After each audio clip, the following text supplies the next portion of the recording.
27-ci hissə Dünya Birliyinin işçiləri Karl Marx 19-cu əsrdə İngiltərənin şimalında minlərlə pambıq zavodu vardı. Onların nəhəng tüstü bacalarından çıxan qara tüstü bütün ətrafı bürüyür və çirkləndirirdi. İşçi, kişi, qadın və uşaqlar dəzgahların aramsız çalışması üçün orada həddən artıq çox işləyirdilər. Qol olmasalar da onların maaşları cüzi idi və iş şəraitləri çox təhlükəli idi. Diqqətləri işdən azacıq yayınsaydı, əlləri dəzgahda ilişib qırılar, hətta həlak ola bilərdilər.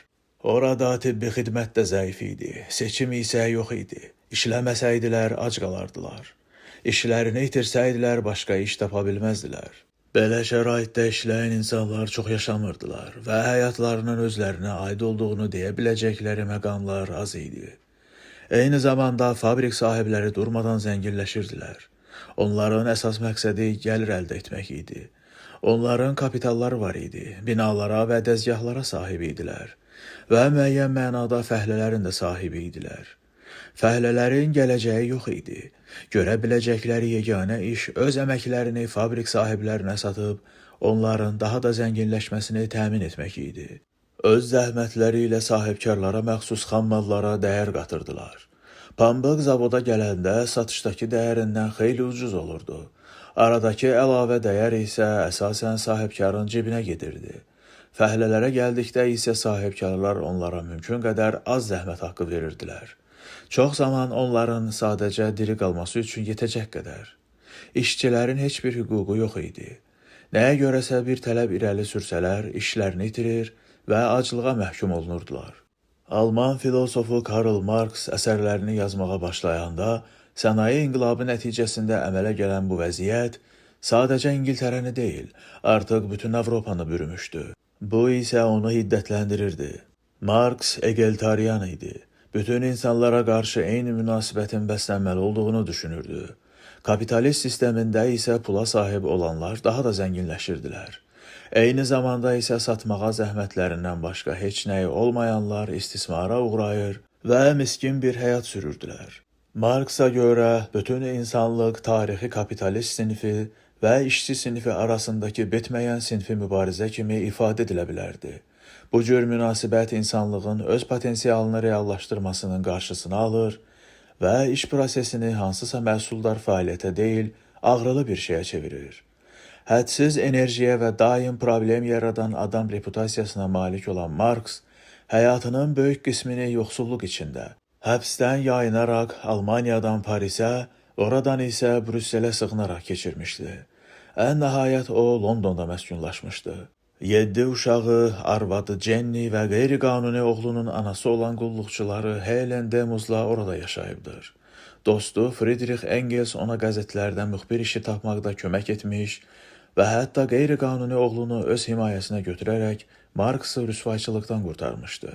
Lakin Marxlar ailəsi həmişə pul sıxıntısı çəkirdi. Onlar çox zaman ac və xəstə olurdular. Hətta övladlarından 3-ü yetkinlik yaşına çatmamış vəfat etmişdi. Ömrünün son illərini Marx Londondakı Britaniya Muzeyinin oxu zalında kitablar arasında yazı pozmaqla keçirib. Ya da haykülü evində arvadı Helenə mətnlər diktə edibdir. Çünki öz xətti o qədər oxunmaz olurdu ki, bəzən özü də yazdıqlarını oxuya bilmirdi. Bu cür çətin şəraitdə o xeyli kitab və məqalə yazmışdı və onlar 50 qalın cildə sığırdı.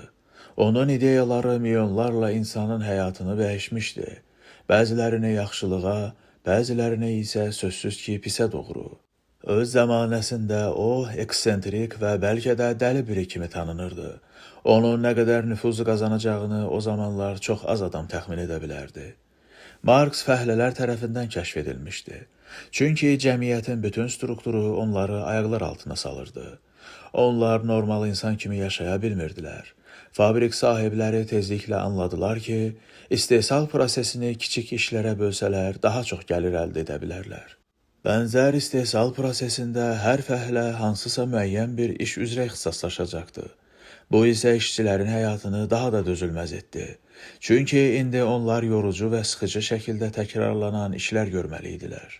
Həm də onlar istehsal prosesini bütövlükdə görə bilmirdilər və əldə etdikləri qazanc yaşamağa güclə yetirdi. Yaradıcı olmaq əvəzinə onlar sahibkarları daha da zənginləşdirən istehsal prosesinin kiçik hissələrinə çevrilmişdilər. Onlar sanki ümumiyyətlə insan deyildilər. Kapitalistlərə daha çox pul qazandırmaq üçün istifadə edilən və işləməkdən ötürü qida tələb edən mexanizmlər idilər. Marks bunu fiziki zəhmət nəticəsində əldə edilən izafi qazanc adlandırırdı. Bütün bunlar fəhlələrdə Marksın yadlaşma adlandırdığı bir effekt doğurmuşdu. O, bu sözlə bir neçə şey nəzərdə tuturdu. Fəhlələr öz həqiqi insanlıqlarından uzaqlaşdırılmışdılar. Gördükləri iş onları bir-birlərinə də yadlaşdırırdı. Fəhlələr daha çox işlədikcə, daha çox məhsul istehsal etdikcə, kapitalistlərə daha çox qazanc gətirirdilər. Obyektlər özləri sanki fəhlələrdən qisas alırdı. Həyatları tamam bərbad olsa da, iqtisadi şərait öz axarını dəyişsə də, bu insanlar üçün müəyyən ümid yeri var idi. Marks ən nəhayət kapitalizmin bu gedişlə özünü məhv edəcəyini inanırdı. Proletariatın təleyinə amansız bir inqilaba qalxmaq yazılmışdı və bu qanlı qarşı durmadan daha yaxşı dünya yaranacaqdı. Həmin dünyada insanlar əsla istismar edilməyəcəkdilər. Yaradıcı olacaq və əlbir işləyəcəkdilər. Hər kəs cəmiyyətə öz bacarığına uyğun töhfə verəcəkdi və cəmiyyət də bunun əvəzində onlara, Marksın təbiri ilə desək, hər kəsdən bacarığına görə alacaq və hər kəsə ehtiyacına uyğun verəcəkdi. Fabrikləri nəzarətə götürməklə fəhlələr hər kəsin ehtiyacını ödəmək imkanına malik olacaqdılar. Heç kəs çörəksiz, evsiz və geyimsiz qalmayacaqdı.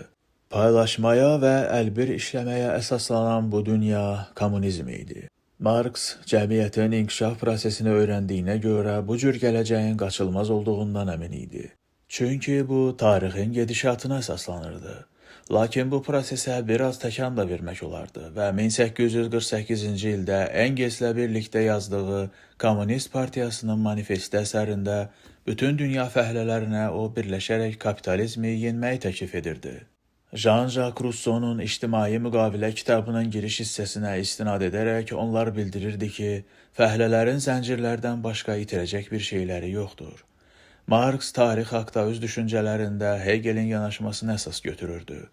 Artıq tanış olduğumuz kimi Hegelə görə hər şeyin müəyyən bir strukturu var və biz hər şeyə rəğmən özünü dərk edəcək bir dünyaya doğru inkişaf edirik. Marks progresin qaçılmaz olduğu və tarixin kör təbii deyil, müəyyən bir qanuna uyğunluq üzrə inkişaf etməsi barədə fikrini də Hegeldən götürmüşdü. Lakin Marksın versiyasında progres iqtisadi qüvvələr səbəbindən baş verir. Siniflərin mübarizəsi məsələsində Marks və Engels elə bir dünya vəd edirdilər ki, orada torpaq sahibkarları və vərəsəlik olmayacaqdı. Təhsil müftə olacaq, fabriklər isə hamı üçün işləyəcəkdi. Dinə və əxlaqa ehtiyac qalmayacaqdı. Onun məşhur kəlamına görə din xalq üçün opiumdur. O, istismara uğramalarının fərqinə varmasınlar deyə insanları yarı-yuxulu vəziyyətdə saxlayan bir narkotik kimidir. İnqilab sayəsində qurulacaq yeni dünyada insanlıq öz mahiyyətini təkrar qazanacaqdı. Zəhmət dəyərli olacaqdı və hər kəs ümumi mənafe üçün əlbir işləyəcəkdi. Bütün bunlara nail olmağın yolu isə inqilab idi. Bu, zorakılıq doğuracaqdı. Çünki varlılar öz var dövlətlərini əllərindən verməyə o qədər də həvəsli deyirlər. Marks düşünürdü ki, keçmiş filosoflar dünyanı sadəcə təsvir etməyə çalışıblar. O isə dünyanı dəyişmək istəyir. Belə yanaşma öz düşüncələri ilə bir çox siyasi və mənəvi islahatlara səbəb olan keçmiş filosoflara qarşı haqsızlıq idi. Lakin onun ideyaları bir çoxlarının ideyalarından daha təsirli oldu. Onlar yolxucu idilər. 1917-ci ildə Rusiyada və bir sıra başqa yerlərdə inqilaba səbəb oldular. Təəssüf ki, Marksist ideyalar əsasında yaradılan Rusiyanı və ona qonşu dövlətləri əhatə edən Sovet İttifaqı zülümkar, qeyri-effektiv və korrupsioner bir dövlət oldu. Bütün xalqı əhatə edəcək miqyasda istehsal prosesi yaratmaq təsəvvür edildiyindən daha çətin idi. Marksistlər iddia edirdilər ki, bu heç də Marksın ideyalarının yanlış olduğu mənasına gəlmir. Sadəcə kommunist dövlətini idarə edənlər bu işin öhdəsindən gələ bilməyiblər. Digərləri insan təbiətimizin bizi daha rəqabətli və xəsis olmağa vadar etdiyini səbəb göstərirlər. Onların fikrincə insanlar kommunist dövlətində tamamilə əlbir işləməyə qadir deyillər. Marks 1883-cü ildə vərəmdən vəfat etdiyi zaman onun təliminin tarixə hansı təsir göstərəcəyini çox az adam təsəvvür edə bilərdi. Ehtimal var idi ki, onun ideyaları özü ilə birlikdə Londonun Highgate məzarlığında bastırılacaqdır. Engelsin onun məzarı başında dediyi, onun adı da fəlsəfi ideyaları kimi əsrlərlə yaşayacaqdır. Sözləri o zaman daha çox bir arzuya bənzəyirdi. Marksın əsas marağı iqtisadi əlaqələrlə bağlı idi. Çünki onun düşüncəsinə görə onlar bizim nə olmamıza və necə ola biləcəyimizə güclü təsir göstərir. Pragmatist filosof William James isə ideyanın nağd dəyəri haqda yazarkən tamamilə fərqli fikir yürüdürdü. O, yalnız ideyanın hansı əməli fəaliyyətlərə səbəb olacağını və dünyaya necə təsir göstərəcəyini nəzərdə tuturdu.